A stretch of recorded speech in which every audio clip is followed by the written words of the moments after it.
All right, guys, let's take a look at these top 20 rookies over the last 2 weeks in fantasy basketball. Gives you a bit of an idea of guys coming up for that second half surge. Also, some value in dynasty formats as well. The number one rookie over the last 2 weeks has been Triple J, Jaren Jackson Jr. of the Memphis Grizzlies. He's only playing 28 minutes a night, but he's averaging 15.5 points. He's hitting a three, he's getting a steal, and it's 1.1 blocks. Now, he's got much larger scope than this. He can be a 2.5 blocks per game guy. He can be a 20-point per game scorer. He can be an 8-rebound guy. He's shooting 59 and 89.5% from the field and from the line, which is really bumping his numbers up. But this is a top 20, top 15 type of player in the next couple of seasons. The fouls obviously limit what he can do, and that makes him somewhat inconsistent. That will be righted at some point. And when he has a little bit of a downturn where he plays in limited minutes in a few games, that is the time to pounce on him. He might not be, and he probably won't be a top 25 guy this season, but for future seasons, you should be viewing him as an absolutely elite prospect for fantasy basketball. The next guy, number 2 on the list, is Ryan Broekhoff of the Dallas Mavericks, because he just played the one game in this 2-week evaluation period, and it was a game where he played, 15 points with 3 triples in that game. He blocked a shot, and he was 6 of 8 from the field. He's not an every night part of the rotation. He's unlikely to become one unless injuries strike in Dallas. So this is just I guess for completeness sake, don't really count on him to do too much this season. Number 3 is Trae Young of the Atlanta Hawks, who, again, people were really panicking early on in the season, and rightfully so, because he was shooting poorly, but it was going to correct, and it has corrected. 55th overall over the last 2 weeks. 17.5 points with 2 triples, 6.5 assists, and a steal. 41 and 85. Now, 41% from the field is not great, but it's better than the 35%. And he's shooting 38% from 3 over this stretch. So it's all back on track. He's got the chance to be a top 70 guy for the rest of the season, maybe even higher. I think his upside is probably top 40 in his career. I'm not sure he ever can be a top 20 sort of a player. But for now, he is a clear must-roster player. Still available for some reason in 14% of Yahoo leagues, while Jaren Jackson, who I should have mentioned, is available in 18% of Yahoo leagues. Those leagues obviously do not know what they're doing, and they need to be rostered in all leagues. The number 4 ranked rookie over the last 2 weeks, and 58th overall, just bear that number in mind, 58th, DeAnthony Melton of the Phoenix Suns. Only 25 minutes per game, so some of that's been with Booker, some of that's been without, but it's not like he's been a 30-minute per game guy, and he's scoring only 5.9 points per game. So how the hell is he the 58th ranked player? Well, he's averaging 3.5 rebounds. It's okay, it's not great. 5.9 assists, pretty solid. 2.1 steals, bloody fantastic. 1.3 blocks, absolutely outstanding as a point guard.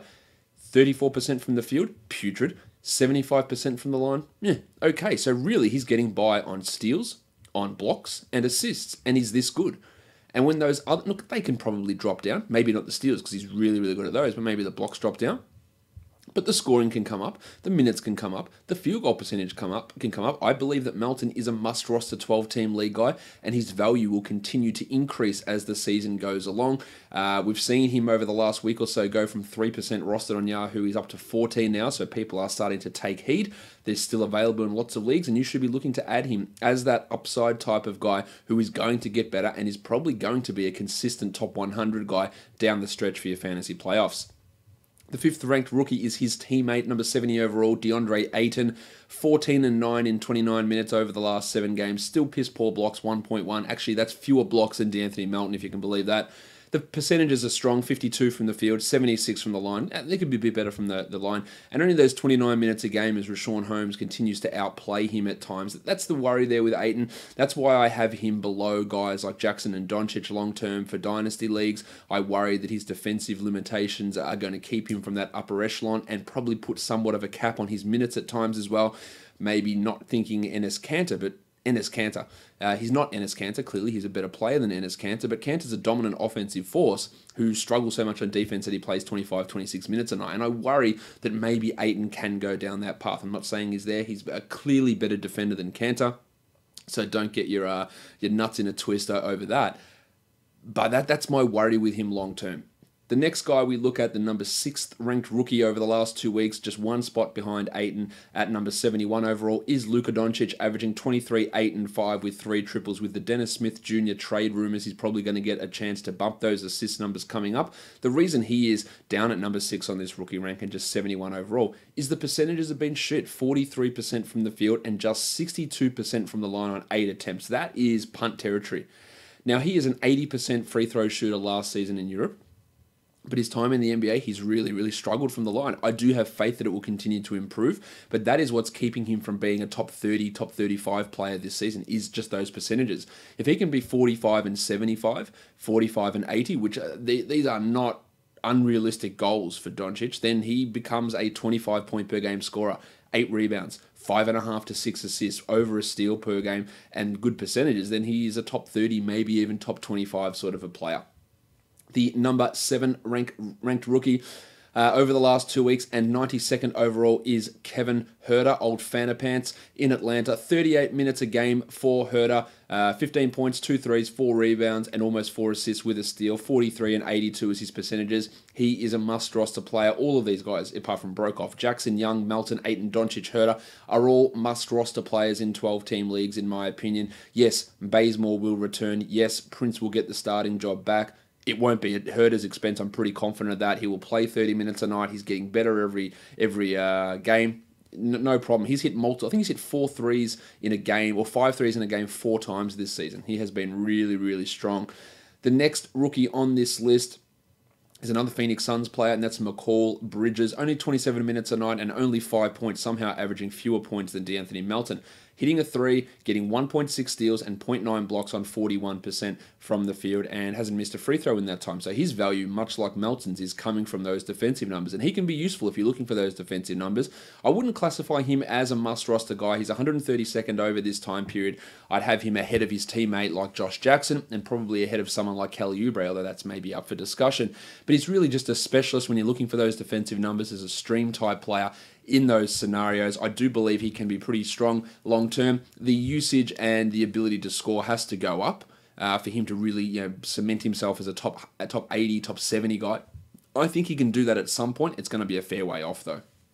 The 9th ranked rookie overall from the last 2 weeks is the Fort, Kevin Knox of the Knicks. 32 minutes a night for 16 points. Now, we know that that's great. Those numbers are really strong. The 2 threes a game strong, and then he does nothing else. 3.8 rebounds, that is terrible for a guy playing a lot of minutes at power forward. 0.8 assists, putrid. 0.8 steals, yeah, not great. 0 blocks, disgusting. 42% from the field, terrible. 90% from the line, hey, you know what? That's pretty strong. I think Knox is a strong 12-team points league guy.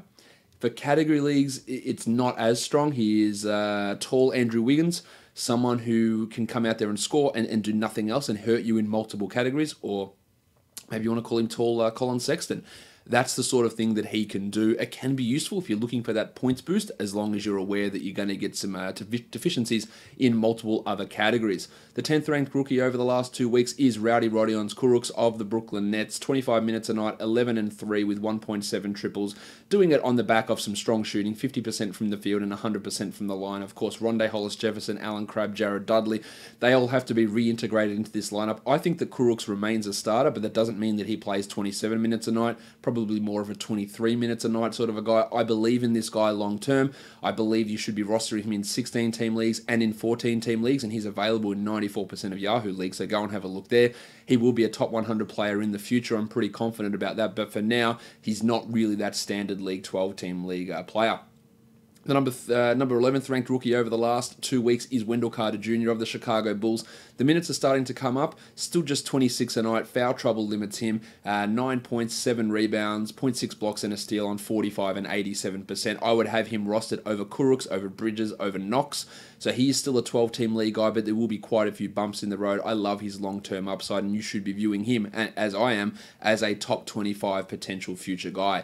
The number 12th ranked player over this evaluation period is Harry Giles of the Sacramento Kings. 7 points with 4.5 rebounds, 2.5 assists, almost a steal, almost a block on 54 and 71%. He's definitely playing better. He's got himself locked in as the backup center on this Kings team. I don't think he's going to become a 12-team must-roster guy. He's more of a 16-teamer with some value in 14 teams, but he's available in 91% of Yahoo leagues. So in 14-team leagues, it's nothing wrong with taking a flyer on Giles, who's shown an ability to go out there and stuff the stat sheet in limited minutes, and then the next game he could go out and struggle, but some strong performances from him recently. Number 13 is Shai Gilgeous-Alexander, 170th overall. Only 19 minutes a game over the last 2 weeks because Doc is really not happy with his play. He is a clear drop in 12-team leagues to me. I really like him long term, but with the way that Rivers is handling this rotation and his unabashed love affair with Avery Bradley is really impacting what Shea can do. So while I like his dynasty value, he's getting steals and blocks still. His assists are okay, and 3.3 assists in 19 minutes is not a bad return for a rookie point guard. The steals and blocks are fantastic. I just have very little faith in Doc giving him those minutes. Number 14 ranked rookie is the Padawan Colin Sexton, who's playing 30 minutes a night, and we've seen since the addition of Matty Dellavedova and Cameron Payne that he's gone from 33, 34 minutes a night down to 30 because he just isn't very good. 14 points per game, 3.6 assists, 1.6 triples, 37% from the field. Still shooting threes at a ridiculously high rate, 48% over this time frame. That'll come down. And the free throws are really strong, 89% with 4 attempts per game. Much like Kevin Knox, he's a 12-team league points type of a fringe 12-team points guy categories. I don't see how you can deal with all the destructiveness right across the board. No steals, no blocks, no rebounds, low assists, limited threes, poor field goal percentage, and minutes declining. The 15th ranked rookie, number 199 overall, is Landry Shamet of the Philadelphia 76ers. This is helped by that one game he had where he hit 8 triples, but he has been a consistent source of threes all season, averaging 2 a game over the last 7 games. 10 points, but that's really all he is, a 3-point streamer. He offers absolutely nothing in any of the other categories. Shoots free throws well, just doesn't get to the line all that much, although 1 attempt per game at 88% can be somewhat of a free throw percentage influencer. So Shamet is more of that stream, deeper league sort of a guy. Next up, we look at the 16th ranked rookie, Frank Jackson of the New Orleans Pelicans, 205th overall. He's taken the backup point guard role away from Tim Frazier, who was a DNP CD last game. 8 points per game in his last 15 minutes. He doesn't do too much else apart from score, and he's doing it really efficiently at the moment. But he's showing enough that I think he can really lock down that backup point guard job for this season, and perhaps he'll move into a starting role at some point, depending on what they do with Alfred Payton. He's a bit of a long-term dynasty investment, but for deep leagues, he's got some value now, and he's rostered in 0% of Yahoo leagues.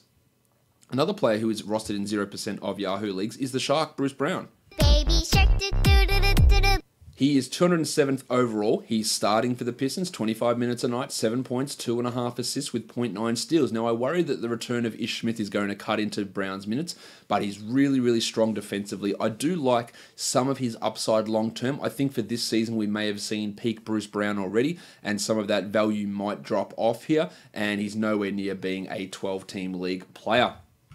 Next up, we look at the 18th ranked player overall, 18th ranked rookie overall. 1, 2, 3, 4, 5. That is Mohamed Bamba, 217th player in the NBA. 16 minutes a game, 6 points, 6 rebounds, 2 blocks, 56% from the field. So really, he is a blocks streamer, but of course at the moment he's dealing with that foot injury that's keeping him out. He has shown not to be a good NBA player so far. There is still some upside in him. I don't view him anywhere near as highly as any of those other guys picked around him, like Carter or Jackson. Have those guys significantly higher than him in dynasty type formats. Hasn't been a great run for him this season, but really he's just a guy that you stream in for blocks, and that is about it. Next up is the Wizard, Omari Spellman of the Atlanta Hawks. Only 4 games because he was too fat to play, according to himself.